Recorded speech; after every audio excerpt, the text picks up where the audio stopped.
Bienvenue dans Chronique de mes mondes intérieurs. Aujourd'hui, nous allons plonger ensemble dans une séance d'hypnose spirituelle, la 38e de cette saison 2024.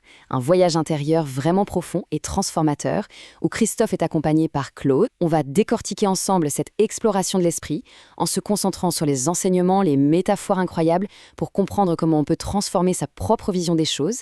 Et on clôturera cet épisode en beauté par une création musicale originale, née directement de l'énergie de cette séance. Alors c'est parti, partons ensemble à la découverte.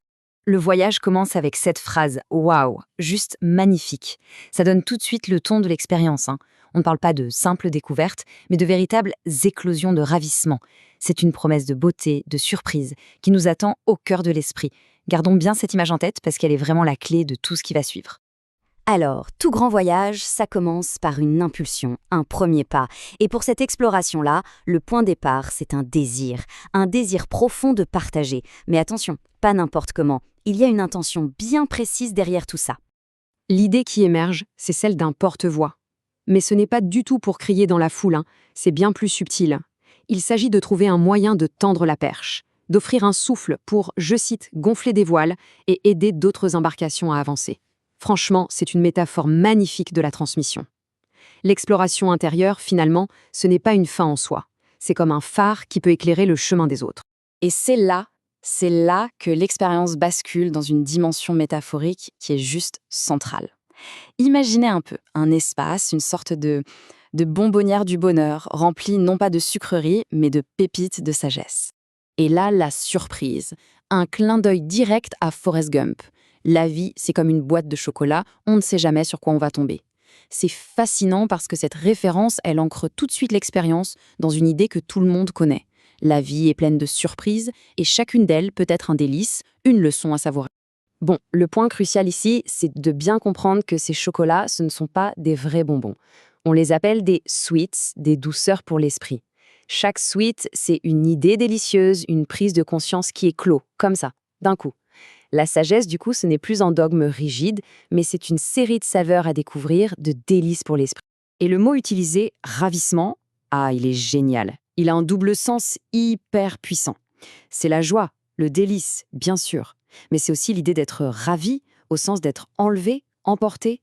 Chaque idée, chaque sweet, c'est comme un ravisseur bienveillant qui nous arrache à notre train-train quotidien pour nous faire vivre l'expérience de l'infinie bonté du concepteur de cet espace de vie. Allez, on passe au premier suite de ce voyage. Et attention, celui-là, il est particulièrement profond. Il nous parle de la manière dont nos difficultés, nos épreuves, peuvent être transformées en force et en beauté. La porte d'entrée de cette idée, c'est une vieille chanson de Bourvil. Et c'est pas anodin du tout. Bourvil, avec sa gentillesse, sa bonhomie, il incarnait une forme d'art qui venait vraiment du cœur. L'art, nous dit cette intuition, c'est l'expression de la sensibilité de l'artiste. Ok, mais alors, d'où vient cette sensibilité ? Et voilà le processus qui est décrit. La sensibilité si précieuse à l'artiste, en fait, elle n'est pas innée, elle est forgée. Elle naît des écorchures, des brûlures, de toutes ces épreuves qu'on ne veut pas, mais qu'on affronte. C'est seulement à partir de cette matière brute que l'artiste peut ensuite transcender, sublimer la difficulté pour la transformer en une œuvre d'art. En fait, c'est le principe même de l'alchimie. Transformer le plomb en or. Les épreuves, les difficultés, ça c'est le plomb, la matière lourde, brute. Mais grâce à un processus de sublimation, à une intelligence, je cite, divinement inspirée, ce plomb devient de l'or. La sensibilité, l'art, la beauté. C'est une perspective qui change complètement le regard qu'on peut porter sur les épreuves de la vie. On continue le voyage avec une série de sweets qui sont tous liés entre eux. Ils nous emmènent de l'infiniment petit à l'infiniment grand et au passage, ils redéfinissent complètement notre rapport à l'espoir.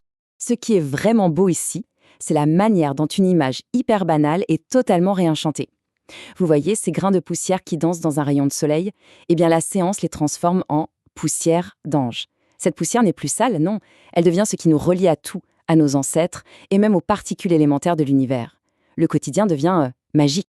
Et cette vision, elle débouche sur une réinterprétation sublime d'une phrase qu'on connaît tous par cœur. Oui, on est poussière, mais le message, ce n'est plus une fin, c'est un appel à l'action. Avant de retourner à la poussière, notre mission, c'est d'être lumineux, c'est d'éclairer, d'apporter sa propre lumière, sa perspective unique au monde. Le sweetie suivant nous parle d'espoir, mais pas de n'importe quelle manière.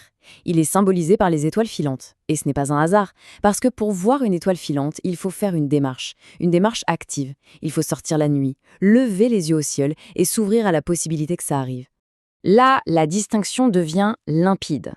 L'attente, c'est passif, c'est une perte de temps. On reste enfermé, on subit. L'espoir, lui, c'est un moteur. C'est quelque chose qui nous fait avancer, qui nous pousse à sortir de notre zone de confort pour aller se reconnecter au possible. L'espoir, en fait, c'est un acte. On arrive maintenant à la dernière grande leçon de ce voyage, et c'est peut-être la plus transformatrice de toutes. Elle aborde la croissance personnelle et le dépassement de nos propres limites. Voilà la question qui est posée. Comment on fait pour grandir, pour évoluer ? La réponse, elle arrive sous la forme d'une nouvelle métaphore absolument géniale qui nous vient cette fois du monde animal. L'image, c'est celle du homard ou du crabe. Pour pouvoir grandir, cet animal doit muer. Il est obligé d'abandonner son ancienne carapace, de devenir incroyablement vulnérable pendant un temps pour s'en fabriquer une nouvelle, plus grande. L'analogie est d'une puissance folle. Alors, cette carapace, pour nous les humains, c'est quoi ? C'est une croyance limitante. C'est une coquille protectrice qu'on se construit à partir de nos peurs. Elle nous protège, c'est vrai, mais en même temps, elle nous empêche de grandir. On peut rester une micro-crevette toute sa vie, ou alors on peut oser la faire tomber. Ce processus de renaissance, c'est donc un cycle. Il s'agit d'abord de prendre conscience que nos limites ne sont que des croyances, ensuite de lâcher les peurs qui les nourrissent, d'accepter une phase de vulnérabilité pour ensuite naître à une version plus grande de soi. Et ce n'est pas un événement unique, c'est un processus continu de croissance. On termine sur cette question vertigineuse.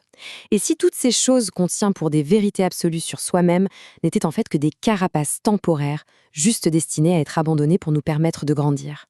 C'est une pensée qui ouvre un champ infini de possibilités. Et maintenant, on passe à la composition musicale, tout droit inspirée par cette séance. Si tu as aimé cet épisode, clique sur le pouce levé, laisse un commentaire pour partager ton ressenti et pense à t'abonner pour ne rien manquer des prochains voyages dans Chroniques de mes mondes intérieurs. Si tu as été touché par ce que tu as entendu, partage cet épisode autour de toi. Parfois, une seule idée peut faire toute la différence. Et si tu sens en toi l'appel d'un saut intérieur, d'une reconnexion profonde à toi-même, je t'invite à me contacter. Ensemble, nous pouvons explorer ces mondes intérieurs, pas pour fuir la réalité, mais pour en vivre une plus vaste, plus vraie, plus tienne. À très bientôt dans un prochain voyage intérieur.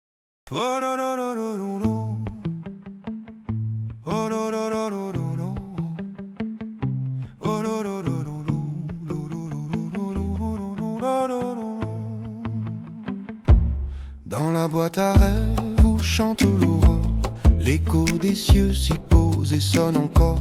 Chaque éclat de joie est un pont vers l'azur, et nos pas en cadence dessinent l'avenir. On mêle les couleurs, on défait les nœuds, la vie s'écrit douce entre nos mains ouvertes. Un souffle d'éternel pur comme la rosée change nos nuits en jour, nos peines en clarté. Oh, dansons plus haut que les nuages, l'élixir du temps n'a plus de rivage.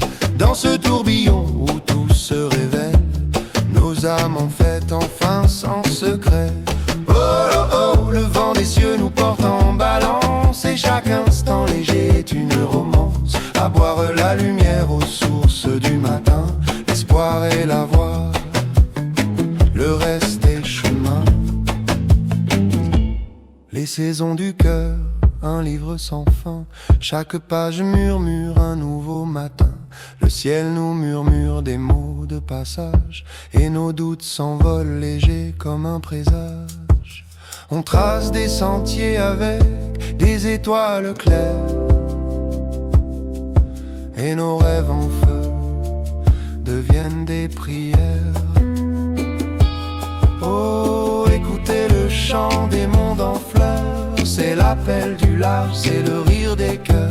On est tous des magiciens, des fous, des artistes, à changer l'ombre en lumière, l'hiver en fête. Oh, dansons plus haut que les nuages, l'élixir du temps n'a plus de rivage.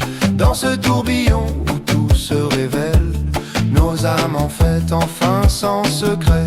Oh, le vent des cieux nous porte en balance, et chaque instant léger est une romance. À boire la lumière aux sources du matin, l'espoir est la voie, le reste est chemin.